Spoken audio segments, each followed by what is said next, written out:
आपण पाहत आहात कराड टुडे न्यूज।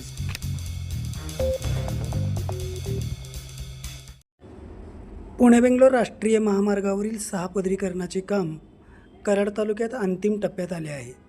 मुख्य महामार्गावरील पूर्ण झालेल्या बहुतांशी ठिकाणी लोखंडी संरक्षक ग्रिल बसवण्याचे काम गतीने सुरू आहे। दरम्यान हे लोखंडी संरक्षक ग्रिल कमी उंचीवर बसवण्यात येत असून ते म्हणावे तितके मजबूत नसल्याचे बोलले जात आहे। काही ठिकाणी या संरक्षक ग्रिलचे नुकसानही झाल्याचे दिसत आहे।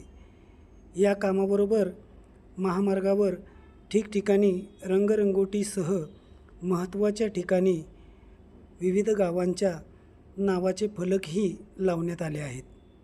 त्याचबरोबर महामार्गावर अनेक ठिकाणी CCTV कॅमेरेही बसवण्यात आले आहेत।